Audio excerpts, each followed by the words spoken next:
fame. Paid attention how you change. You know that I never change. Know that you ain't feeling my pain. Yeah.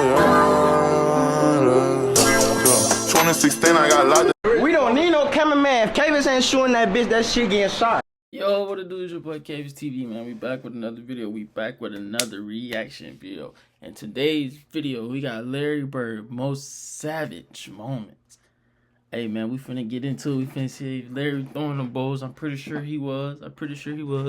Hey, you new to the channel, make sure you like, comment, subscribe. I appreciate you for tapping on the video. I appreciate you for watching this video. I appreciate you just for sharing this video. Whatever you doing, man. I appreciate you just for tapping into you, but I just appreciate you. I appreciate everybody, man, from the bottom of my heart. So, hey, man, we finna get into it.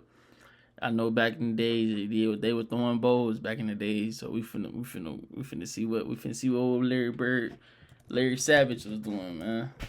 Let's get into it. Part of the reason why Larry Bird was called legend was his brilliance as a basketball player, and the other part were his legendary and vicious trash-talking skills. Bird was a killer on the court. He had a foul mouth, and he wasn't afraid of anybody. This explosive combination gave birth to some of the most ruthless trash-talking stories in NBA history. So here are the 10 best Larry Bird savage moments. 1988 three-point shooting contest.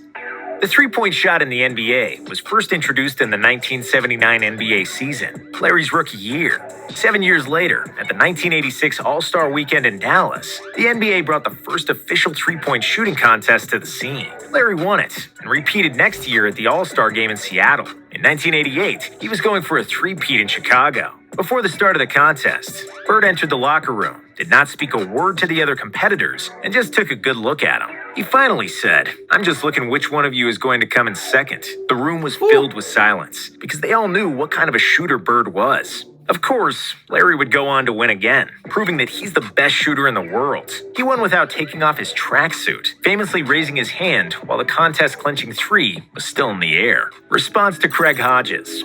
Craig Hodges was one of the best shooters in the 80s, and he competed in the three-point shooting contest with Larry each time Bird was participating. Larry won 3 times, and Craig finished second twice. When Hodges finally took home the title of the best three-point shooter at the All-Star Weekend in 1989, reporters asked him if the main reason for his victory was Bird's injury and non-participation. Craig said, "Larry knows where he can find me," and Bird replied, "I know where, at the end of the Chicago Bulls bench, the left-handed game."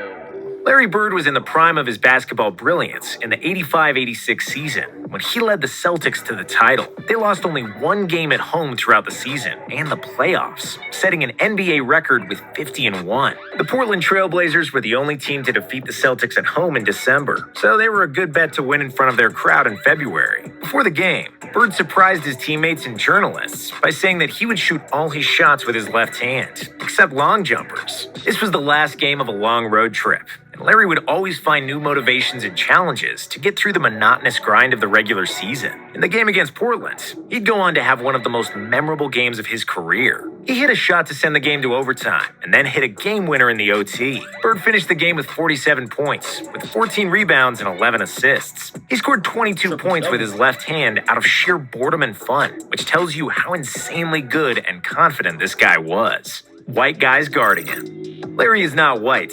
Larry is clear, said Bill Murray in Space Jam, while explaining Bird's ethnicity to Michael Jordan. Larry Bird had skills for days. He was thinking the game 3 moves in advance, and his jump shot was money. He was nimble at 6'9", but he wasn't by any means an athletic player. Bird suffered from WMCJ syndrome, which stands for white men can't jump, and he was aware of it. On one occasion, he called basketball a black man's game due to the natural ability and athleticism of African-American players. Because of that, he hated when the opposing teams would defend him with another white guy. Bird said that it was disrespectful to his greatness because he was dropping 30 and 40 on the most athletic players in the league. So if you put an unathletic white guy on him, that's barbecue chicken right there, in the trainer's lap. The highest scoring game in Larry Bird is a brother, man. Larry Bird is a brother, man. Bird's career came in the 1986 season, in a game against Dominique Wilkins and the Atlanta Hawks.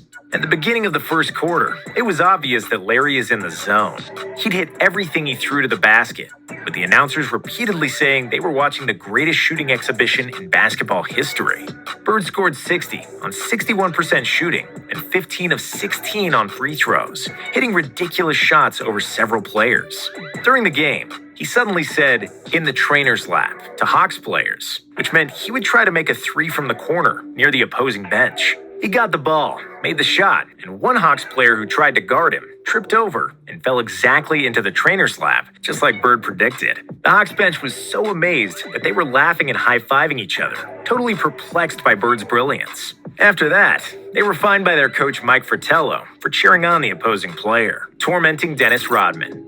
Dennis Rodman was one of the best defenders in NBA history, with quick feet, long arms, and a motor that never shut down. He was a pest, an annoying pest who never stopped guarding, provoking, and getting into everybody's face, and he used to be a nightmare for scorers around the NBA. However, when he was just starting out, he needed to get some schooling from Bird. After Larry scored 4 consecutive shots over Rodman, he opened his mean mouth and started destroying Rodman. Bird started yelling at Rodman's coach, Chuck Daly. "Who's guarding me, Chuck?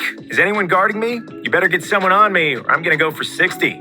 Even though Rodman was almost superglued to him in an effort to deny him the ball, Bird was at his sarcastic best. "I'm open. Hurry up before they notice nobody is guarding me." Merry effing Christmas.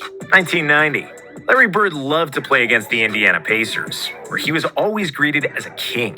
It was where the hick from French Lick grew up, made his first basketball steps, and took Indiana State University to the 1979 NCAA Finals. And the game Boston played against the Pacers played on December 26, 1990, will forever be etched in memory of the Pacers shooting guard, Chuck Rifleman Person. Before the game, Person said to the reporters, "Rifleman is in the building. I'm going bird hunting today." At the tip-off, Bird replied to Person that he has a Christmas present waiting for him. While Chuck sat on a bench during the game, Bird received the ball in the corner and shot a three-pointer. As the ball was flying towards the basket, Bird turned to Person and said, "Merry effing Christmas." The ball, of course, came in without touching the rim, torching the... Shot that bit. Turn around. Merry fucking Christmas.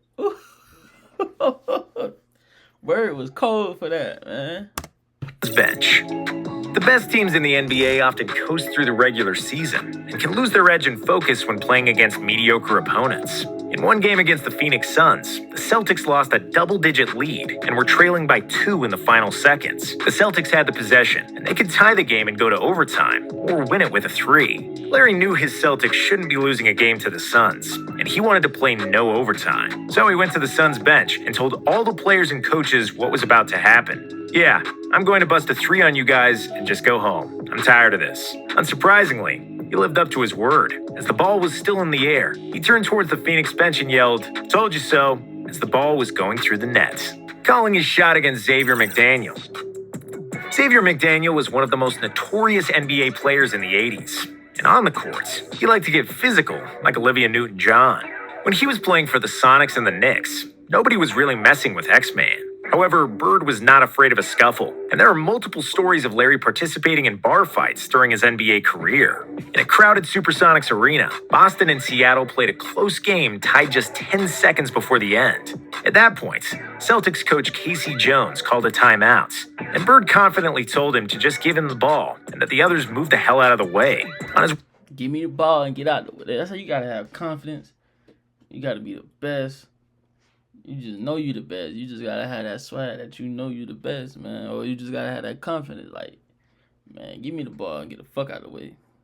Like, bro, that's crazy, bro. Bird was him, bro. Every time I react to Bird, I say that Bird was him, man. I wish Bird was playing today. I would have loved to see that shit. to the floor, Larry said, "That's exactly where I'll get the ball, and I'll score the game winner in your face." While X-Man replied, "I know you will get it there. I'm waiting for you."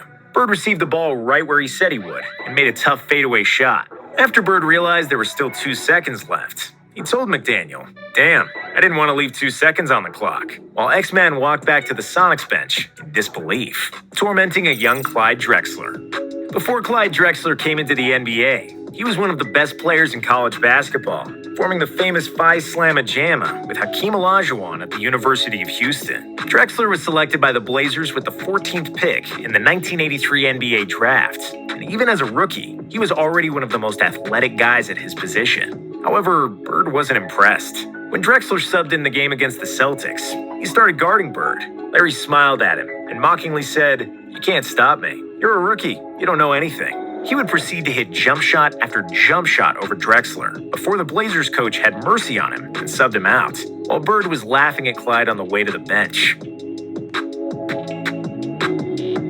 Hey man, if you videos, man, leave a like, leave a comment, man, leave whatever, leave your opinion on how you feel about Bird, man. I appreciate y'all if y'all tapping on this video. I appreciate y'all for watching this video.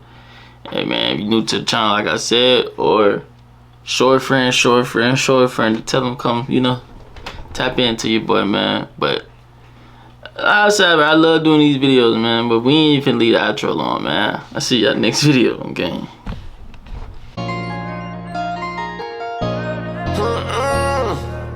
Been on the most, and out on the most. Finally got my weight up, leaving the count, my nigga $1.